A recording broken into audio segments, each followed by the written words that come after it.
from the Pathway Studios in Johnston proper. You are live from the Path.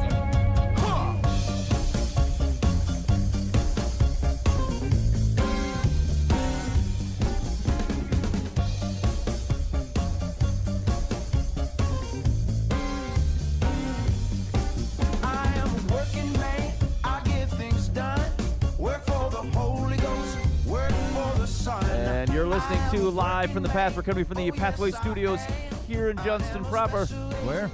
I got the Pathway Studios in Johnston proper, Mike. Knock, knock. What? Who's there? Live from the who? Live from the Path.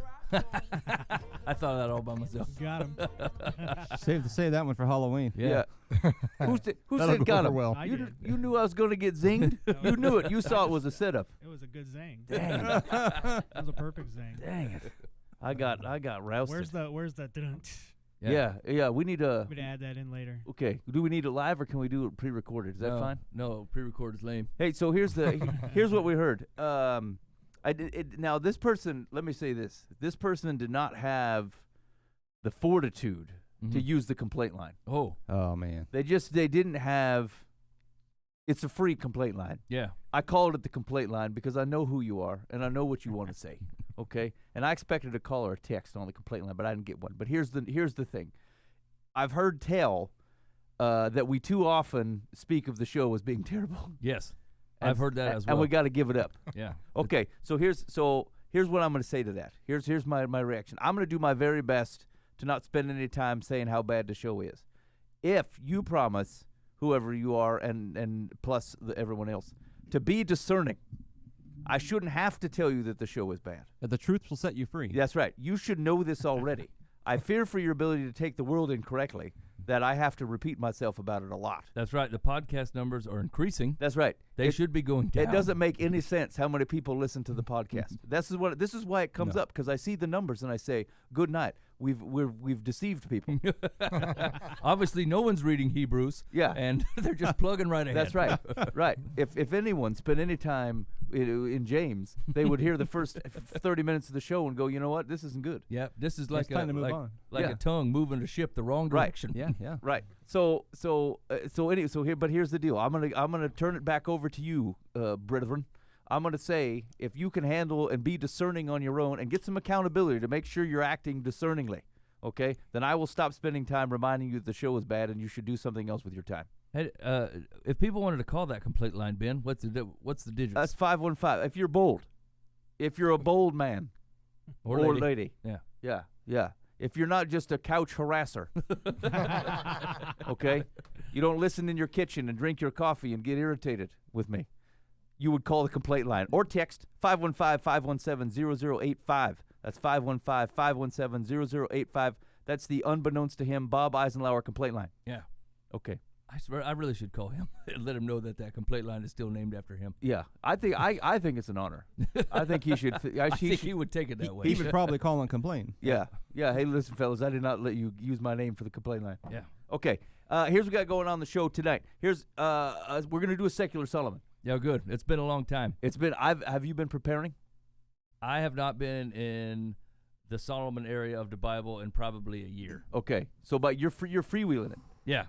You're sleeping in on the day of the test. Yes, I'm hoping that my knowledge of old will bring itself forward, and it will give itself away based on the language it uses. Okay, so in months, let's start. TJ, let's start with you. How long has it been since you read a proverb? In months? In months. I've read a proverb this month. Okay, 1 month. Hey, he's bringing a straight fire, Mike. And the shame, you're in trouble. The shame lands over here. That's right. here. You're sitting on you got the dunce cap on in the corner. Yeah. And he prepared. Yeah, I ordered one from Amazon just for occasions like this, so I wouldn't have to wear an ill-fitting dunce cap, which is even more embarrassing. Okay. What about you, Cody? How many months? You want me to embarrass myself now? Mike's over a year. Yeah, I sit right next to you. So I'm 37. Okay. Anybody got a calculator? 37 times 12. Yeah. Okay. I'm new to having a walk in faith. So okay. It's all right. I'm actually starting off with a disadvantage. I need to a teammate on this game. This is going to be great. Yeah. Now, here's the point of the game. The point of the game is to figure out how to sort things out. And here's the deal: you get a bunch of smug old dogs in the corner over here, thinking they can go a year without it. And I'm putting the ponies on Cody. Yeah. I think he's Yeah. going to take it. Yeah. I think he's going to take it. I ain't taking it on purpose. If that's what you're trying to wink and smile me into, it ain't gonna happen. No, I have a deeper disadvantage because, like, when I was a kid, I read the King James version. here it is, the version Yeah. problem. No, this again. big deal because then I went to NIV for like 30 Yep. years or whatever, and then I went to ESV, and I most recently have been using the Christian Standard Version. It's just test driving that, and I'm like, so the words are important and they change them, They right? could throw you it's off. the same meaning, but it's Yep. like there's all these different words. I don't know, Dan. You've been playing that violin You're gonna for have to 10 trust me years. on that. The old translation violin. Oh, I don't think he has a know. Okay, well, so tell you what, so that's what we got coming up a little bit later on the show. But just so you know who the players are in the room, let's get to know the folks from Sober Soldiers. So who wants to snag it? Let's do like just a general introduction on if you hear the word Sober Soldiers, here's what you need to be thinking about. We're just faith-based family. You put me on the spot. we're just a faith-based family generalized around recovery and addiction help. You know, Right on. helping people that are struggling with addiction.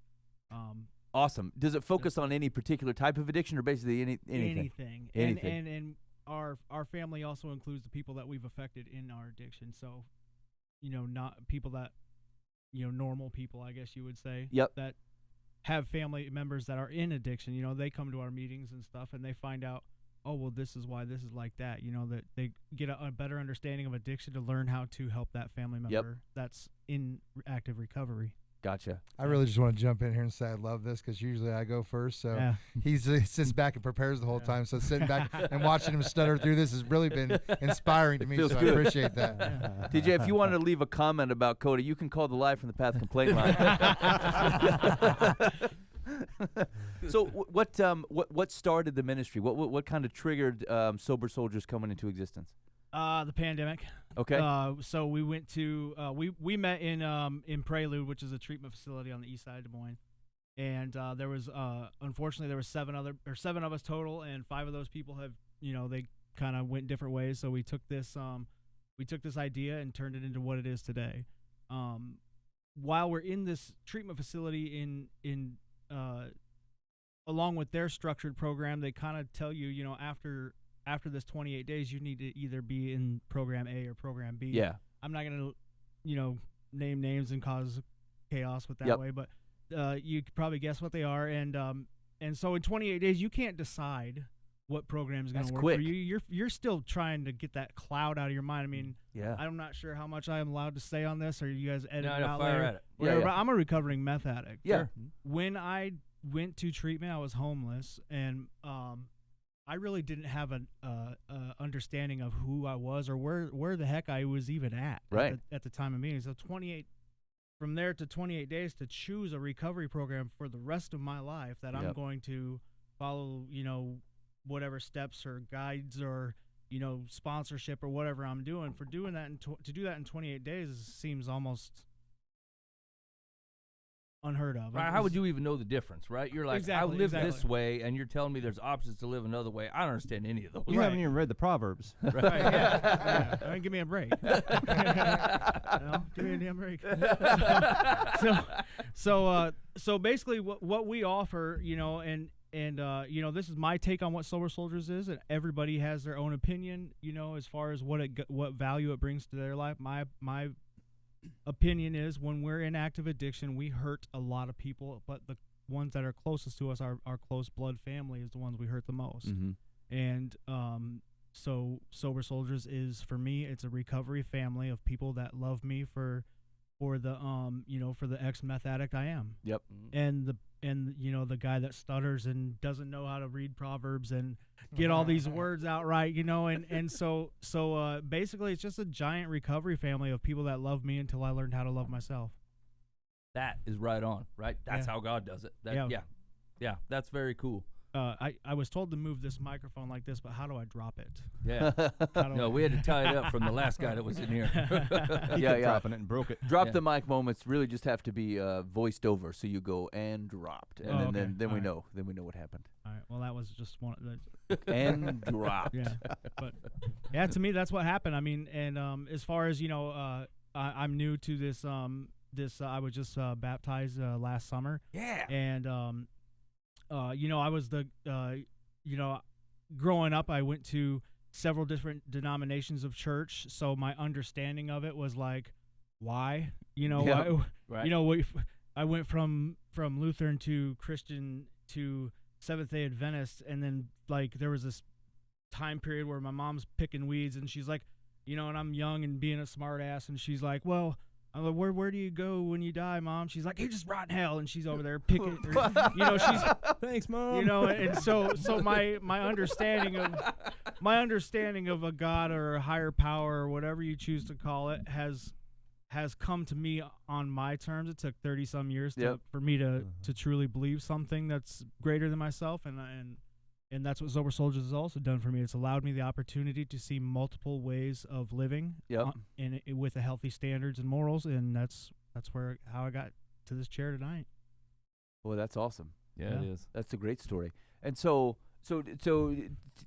TJ, what's your is your story similar? Would it differ? How would you describe Sober Soldiers? I would have to agree with him on everything with Sober Soldiers. The difference between Cody and I think we both lived a different lifestyle when we were stuck in our addiction. He'll tell you the story about how he used to be under a bridge and beg for change, and I kind of lived the fast lifestyle and had the money and was at the casinos, but we both met and ended up at the same place, Right. and that was the treatment center we were at. And in my belief, that's a God moment. I've had a lot of God moments in my life where I had congestive heart failure before this. My heart was working at 16%. Another God moment that I should have recognized when I was out in Mercy Hospital and I was the youngest one on the heart floor. Yep. And I went out and tested the waters again, but I believe that kind of lined up the God moment for us to cross paths. We came from two different lifestyles, but we came to the same conclusion that we needed to change our lives. And with where we are, our main slogan is God and recovery must come first. We figure without God and placing God in recovery, our family or nobody else is going to have us in their lives. Yep. So we kind of, like he said, took it off on that from the pandemic. All the meetings when we first got out kind of shut down, and we want to do a little more. So from our sober living house, we kind of went live feeds on the basement. So we were bringing people to a meeting still, or they're we're just kind of doing what we were doing here, but just on Facebook Live, and Yep. people just kind of tend to take off, and now our Facebook group has we have 2,500 members, and we represent 29 states and 3 countries. So Wow. it's really, really taken off. And then towards the end of the pandemic, our church, our home church, reached out to us and really loved what we did and supported what we're doing. And so now we hold a live in-person meeting every Thursday night at 7 p.m. at Weston White Open Bible. We have been, and God's just brought more blessings and more blessings, like people, puzzles. He's putting together a large puzzle. Like, our story's already written. We understand that it's already laid out for us. And if we follow the right path and just continue to do, the next right thing, continue to, do what we're supposed to be doing in life, that it's written for us. And, and God brings in pieces like he's brought in CJ. We're kind of the faces of Sober Soldiers, but she's the brains of Sober Soldiers. Uh-huh. We'll give her that, and she has amazing story, huge recovery time, and she just so now she's taken over to every other Saturday we go into the Bernie's halfway house, and these girls bring a women's empowerment meeting, and we're blessed. Also, since we've done so much with Prelude, coming out of there and being successful with recovery and bringing people. We go back in there every Friday night and bring a Sober Soldiers meeting into them. Nice. In treatment facility, and I've been to a lot of treatment centers in my life, to know, a few times, of course, to know that, when I went in there in 2004, they find a higher power. If you have to pray to a doorknob, pray to a doorknob. Yeah. And that was just absurd to me. I was blessed with a praying grandmother, and a grandmother drugged me to church, and it's still the same church that's opened her doors to my group now, and that sits by me every night in the Sober Soldiers. Every Thursday night, she sits next to me, and she's prayed many, many prayers to get me to where I am, and she's actually taken this Sober Soldiers family, and the family environment, like he says, is just just amazing. We got a lot of people just that didn't know God. And back to my prelude story, I mean, we're the only group that really, I've sat through a lot of meetings and stuff, but we go back into the rooms of the treatment center and we talk about God. We talk about Jesus Christ, and we can mention those things. And we've had multiple people say that's why they like coming to our meetings, because you can say God or Jesus Christ. You don't have to label him a higher and an power. Effie in the same situation. And maybe the Effie. And that's the beauty of it. And sorry to interrupt, but that's the beauty of it.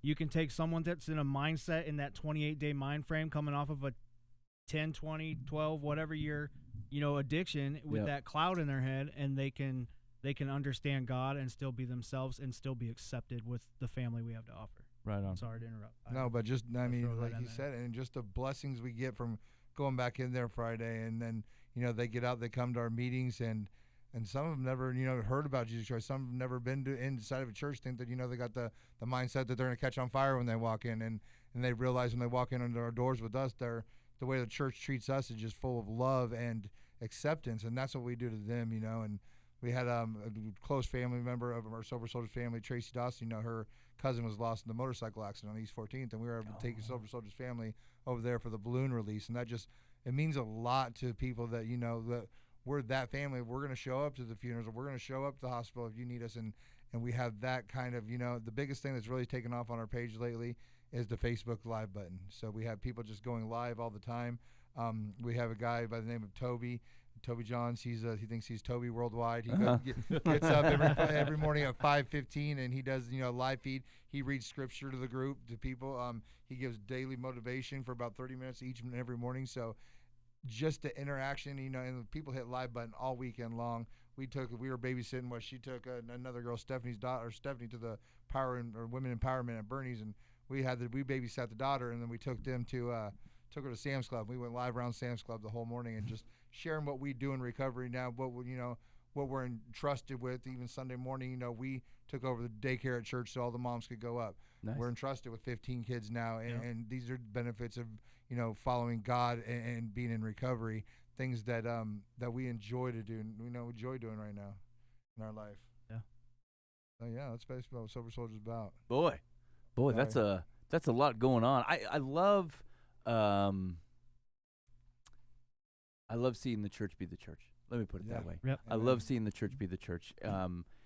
And having people sometimes what they miss with either what they think about what church is, or sometimes what the church has done to be a barrier, for people to get a shot to see what I feel like I see, like when I see the people of Jesus, right? Like I have a reaction to it. I've been in the church for most of my life, and like sometimes people will explain or talk about an interaction with the church. I'm like, boy, that isn't what I see when I look out, and I have a lot of grace for it, right? Because I know who I am. I know what God has done for me. But sometimes it's just so hard sometimes because we've been human as a church, or because we've overstepped our responsibility and taken God's throne for a ride, and caused some separation from folks. It's I love to hear stories of where people actually got to interact with what the church looks like to me, and what I think the church looks like to Jesus, and like what he has it, Right. what he intends for it to be and for it to do, and all of its imperfection and all of his rescue in it, for people to actually get to do that and to do it through what you guys are doing. Right. Like I love it. I love to be able to hear that. So we watched that Chosen show. Oh yeah. And we shared this segment. We went in front of our church at West Des Moines Open Bible. We went in front of them and shared with a youth group or something like that. That was our mission statement. We were the mission of the month. Yeah. We were the mission statement for the month for our church. Yep. And we shared with, and there was a youth group there and stuff. And the video that we played was the lepers.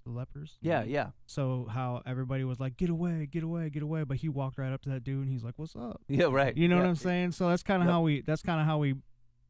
I'm not saying we're like Jesus in that sense that we just, have no care for our well-being and just approach anything, but we have that mindset in that heart where we, anybody can come to our group and we open arms. Yep.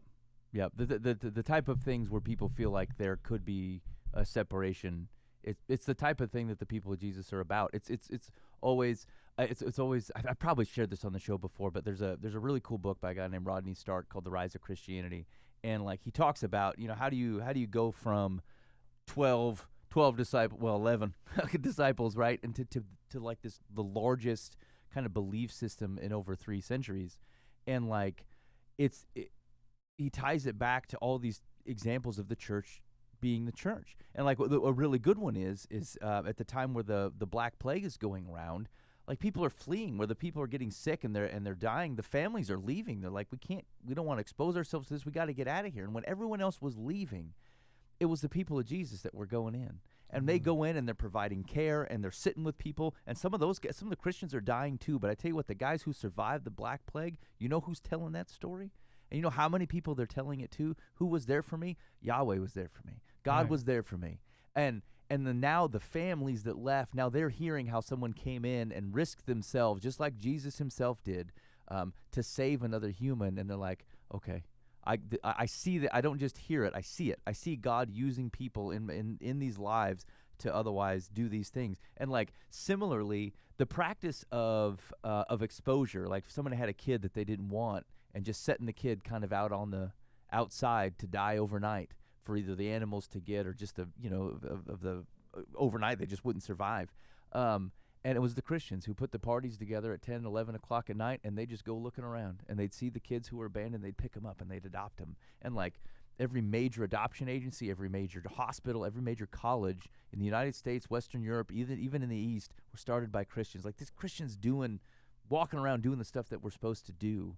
And people actually being able to engage in it. We get tied up in a war of ideas a lot, and it matters. Here's the deal: I think your theology matters. I think what we believe about God matters. I think where you're getting that information matters. But people's barriers start to break down when they smell Jesus and don't even know it. Yeah, when they ran into God, when they ran into the church of God, like that's why Adam and Eve are created to be God's idols, the representation of God on earth, to do the things that God would do if he were standing right there. And like we retain that in the image of Jesus. And like people don't even know that they ran into Jesus when they see his people doing this type of thing, when they can feel it. And then they're open, and then they can actually hear words that they couldn't hear before, because the actions made sense. It didn't seem shallow. It didn't seem hollow. It felt. They said, "Oh, now I saw that. How do I understand that?" Well, here's the words that will help you understand that. And they're like, "Well, hot dang, now I'm feeling. Now I get it." And like it's overwhelming. It's overwhelming when the church is being the church without some of those barriers, either societal or otherwise. You get to see the Spirit walking around and flipping the world upside down, and it's awesome. It's just awesome. So you guys, as the fellows were talking, you heard you can find Sober Soldierz on Facebook. That's Sober and then Soldierz with a Z at the end. You find that's distinct. You can find it, and then you can join. There's like the Facebook page, and then there's the private group. Now, do you have to be some other affiliation or whatever to get into the private group, or you just got to ask? And no, the reason for the private group was when we had first started, we were local to Des Moines, and the people that we had just started to get to know, and they're people come on to us with relationship stuff and this and that. So, and then you get the bots, and we still get them filtered in sometimes, but the reason why it's private is like you can't just look it up and join. You have to be, you have to answer a series of like, do you agree to this group rules questions? So and it kind of helps us too. So if one of the group rules is broken, like we don't have to feel guilty for being like, hey, you broke the rules. You don't get to be a part of this anymore. Right. So. Okay. Yeah. So you can find now if you go to the Facebook page, you can they're posting. I've saw some encouraging encouragement posts. And there's a website launch coming up. Yes. Big website. Is it sobersoldierz.com or like what's it going to be? Sobersoldierz.com. Yeah. I believe so. Okay. The page is about done, and we should be launching this week. Maybe this week. Yes. What do people see? What they go to website? What are they going to be able to find out there? Well, basic information. Okay. Emails, address, direct contacts to because we put ourselves out there. We don't want to just become the person that had these ideas and didn't do anything about it. So yeah. Right. Our direct cell phone numbers and emails will be on this page. And then we're eventually rolling into opening up a men's 3-quarter living house, which is a transition home from coming from prisoner treatment. Yep. So updates about applications for getting into that home will be on there. Probably testimonies will be on there. People, personal written testimonies, that won't be paid actors like Pepto-Bismol or something like that. That's I knew that was going on with Pepto-Bismol. I would do that for free. Yeah. So testimonies from people, and then we do all kinds of events, and that's where TJ likes to shine. He likes to talk about our events. We do all kinds of family gatherings where, who knows what a bonfire could turn into. Hanging out till 3 o'clock in the morning, just like you guys were speaking about, and, Yep. and we're not doing anything wrong. We're just having fun, sober, or clean, or however you say it. We're not causing any problems for the community. We're not harming ourselves. Besides a little bit of less sleep, but everybody's smiling and loving each other, and that's Nice. I know the biggest thing we have coming up though is June 5th. We have the 1 year Sober Soldiers anniversary. We do a lot of things like tubing. And just like he said, a lot of family events, and I guess the biggest benefit, one of the biggest benefits this has brought to my family, I know on the radio station we were on earlier, my daughter made a comment, and that's just a family environment, and it lets her see other people's, because not only are we helping, like we said, he said at the beginning, the addicts or the alcoholics or anybody with any problem out there, but we're helping the people that that we've affected, the family members that are still dealing with the addicts and that are still hurting, and then we are. And then the kids are hearing more, like my daughter, she's 23 years old, and I put her through a lot of crap, and she's realized now that I was just lost and hurting too, and I needed time to find God, and and I wake up every morning now and get my scripture. Now I got my grandson coming around the house, falling asleep with a little Bible on his chest, and they come out and they want me to read a little scripture to them in the morning, and so it's just little steps of what God's doing, and I want to say like just leaving something positive behind for them, and it's just really changed my life. My relationship that I have with Jesus Christ, and He is more powerful now than I ever have. I'm still blessed to have my grandparents. I do. My grandpa's coming. It's getting close for Grandpa. Yeah. And he kind of realizes it, and I'm ready in my life and in my mindset and with what I believe now and what I'm doing, I can handle that a lot better, and I know where he's going, and I can be the backbone the family needed me to be all the time, and that's just because of the people in my life that I surround myself with these days and that are helping this Sober Soldier family. And not only these two here, it's just we got, our meetings consist of about, average of 50, 55 people every week, and it's new people rotating in. We do a testimony every second Thursday of the month, and it's always a new testimony, and we're booked till February with testimonies, and it's just powerful what God is doing with this group and this family. We got a lot of people that are just hurting and just incarcerated. They got their spouse incarcerated and just don't understand because they've never been in addiction, or they've never used. Right. They just come to our meetings to hear stories, and so they can relate, and we then we get so many messages that talks about how inspiring it is and how they're feeling different, and how they believe God's working. They're reaching out to people that they never thought they'd speak to again. So God's working through this group, and and we're just here to manage it. When it comes down to, I feel like we're just the managers of God's ultimate vision, and we're blessed just to be a part of it. Really. Boy, I love when you're talking about your daughter and that last thing you were sharing too. To see God able to repair things that, like, in concept, like, I didn't know could be rescued.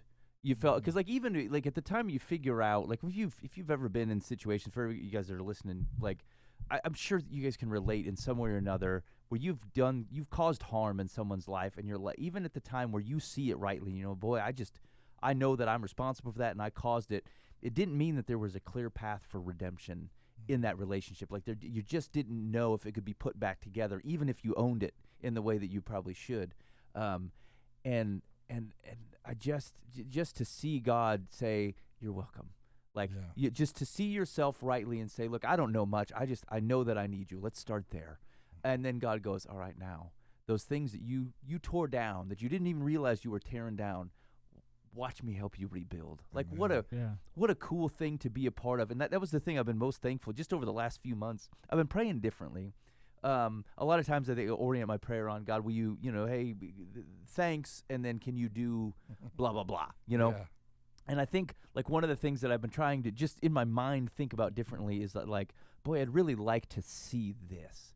Can I be thankful for what God allows me to see? I got to see 4 baptisms at church this week, right? Like how thankful, like I didn't do any of that.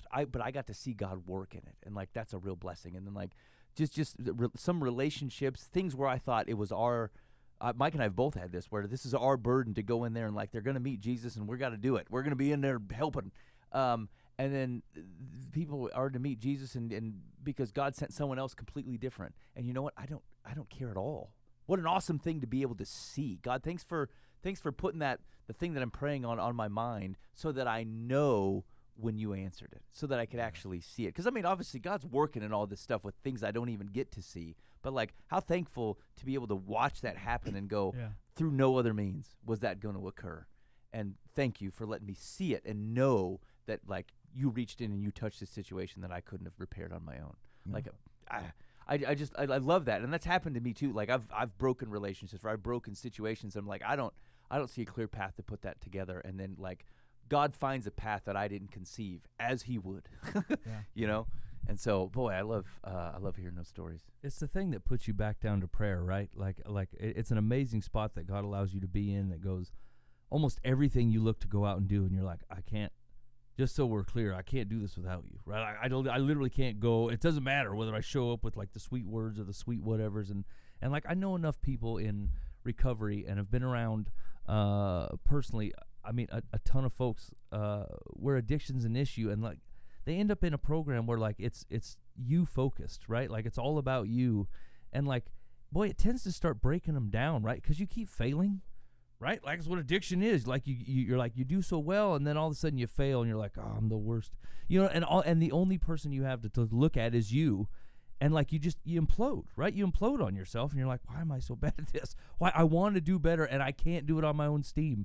And like the whole time, Jesus just hanging back and like, if you just need me, just let me do, right? And then you let Jesus do, and then you just start handing more and more over, and you're like, you know what? I don't even want to do. I just want to watch you do. You tell me what I can do, so I can watch you do what you do, because you get to feel the Holy Spirit move, and it was just like Ben saying, like there's folks that like, I mean, I can't, how many times, like how late at night and how many times you picked them up from the wrong place and how many times you figured this will help, if we do this, and it was always going to be Jesus, and it was always going to be His work, and it was always you trying to meddle in the middle of it, like good-heartedly, but you were wrong, right? Like It wasn't you, it was God's to do. And like if there's one thing that's happened in my life that I've been more just gracious to God and praising Him for the things that He's done, is realize that like I'm not as big as part of a plan as I thought I was. I thought I was a real big deal in this thing, like I was going to act this certain way, and then this was going to happen, and like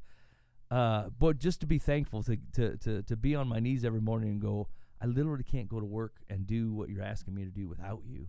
I can't be a good dad. I can't be the dad at all you designed me to be if you're not going to be there. I can't be the husband that you always wanted me to be if I don't let you do the things you want to do. So, and you get to watch Him fulfill those things, and you get to watch a whole life change, and you're like, I don't even recognize you.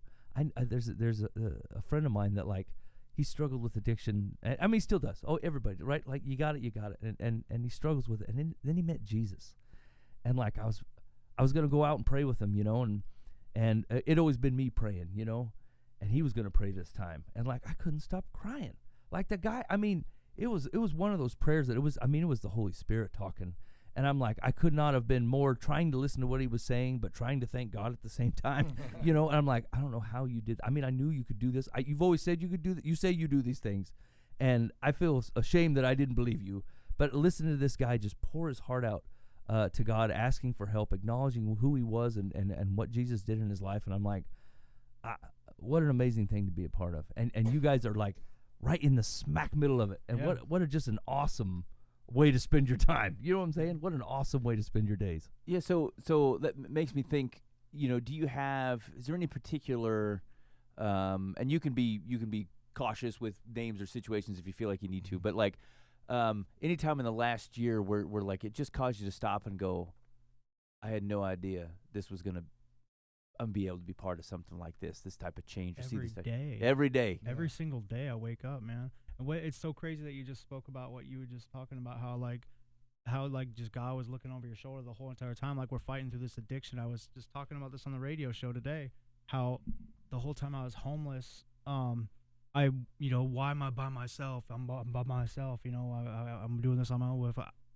I wouldn't be alive today if he wouldn't have been protecting me in some way, shape, or form. And it took me releasing control of my life to him in order to come through that addiction and be in the shoes I am in today. Yep. So yeah. every single day there's names and stories and things that happen every single day. It makes me thankful for the position I'm in. Yeah, I'd have to agree with him. Just like inspiration messages we receive and stuff every single day, I feel blessed. But I have to kind of agree with you. I had to change my prayer patterns up a little bit too, and be grateful with for what I have. I've had some unlofty prayers praying for this Dogecoin to go to the moon. And today the trombones came out. Yeah, and so I'm praying for that and just grateful for what's all going on in my life that's good. I had big dreams for Dogecoin to make the Soldierz neighborhood, and I'm still hanging in there, but I'm still holding on. Wait, Mike, did you sell the Doge? No, I held tight. I sold it last time. I thought it was going to go great, and I got back in. Here's the deal. I've been rocking that Robinhood gave you 20 free bucks or whatever. No. It started at $5, right? They give you $5 of free stock. I haven't put a dime into this thing. I'm letting their $5 just keep on working. And I left it in the Doge, and I might be around 40, and I'm super pumped. That's awesome. Yeah, so we invested a little in Doge, and we had big dreams over the weekend. SNL came on.